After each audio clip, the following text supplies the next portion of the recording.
presented by Nisa Films. पवन गुनवा मारी दिहले पवन गुनवा मारी दिहले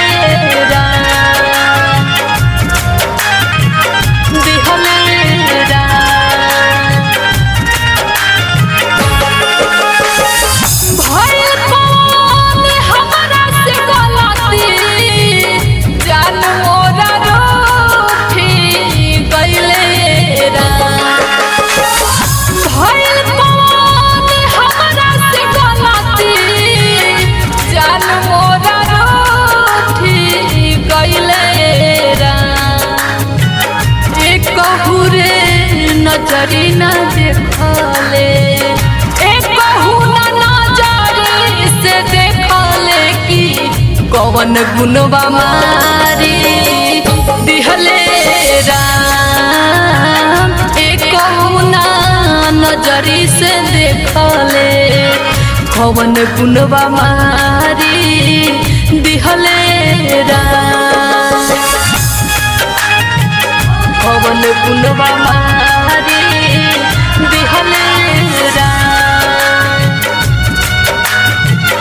पवन गुनवा मारी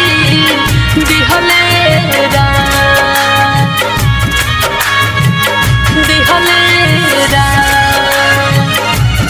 Recording by Nisa Digital Recording Studio, Madhuban. बीच मझधार में गइल हम छोड़ के कुह के ला दिलवा हमार घाव बन के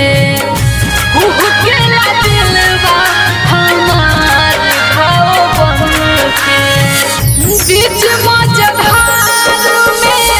गइल हम छोड़ के कुह के ला दिलवा हमार घाव बन के हरि हर रहे जवन बगिया पल में उजारी गइले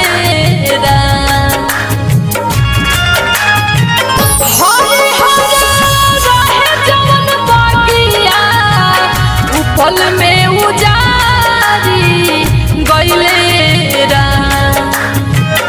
एक बहुरे नजरी न देखले एक बहुना नजरी से देखले कि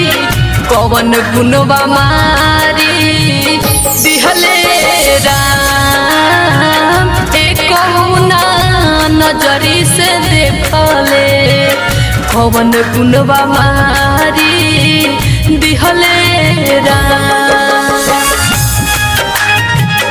पवन गुनवा मारी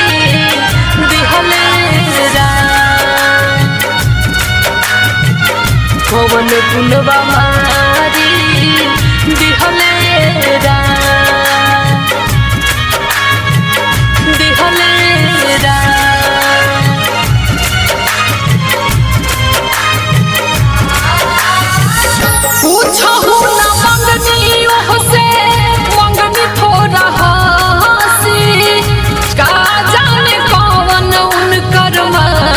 दिहले मोती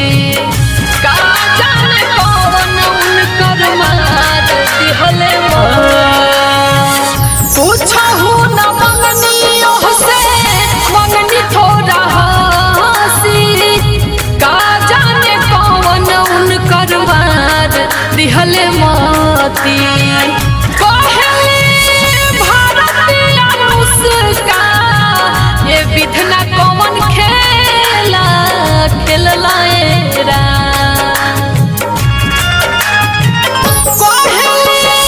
भारतीय मुस्का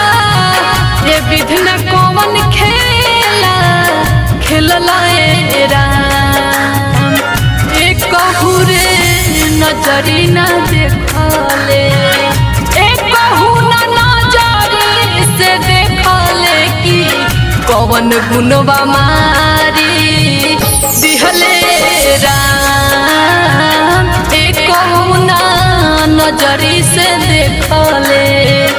पवन गुनवा मारी निशा डिजिटल रिकॉर्डिंग स्टूडियो मधुबन पूर्वी चंपारण। Contact number 9199425490।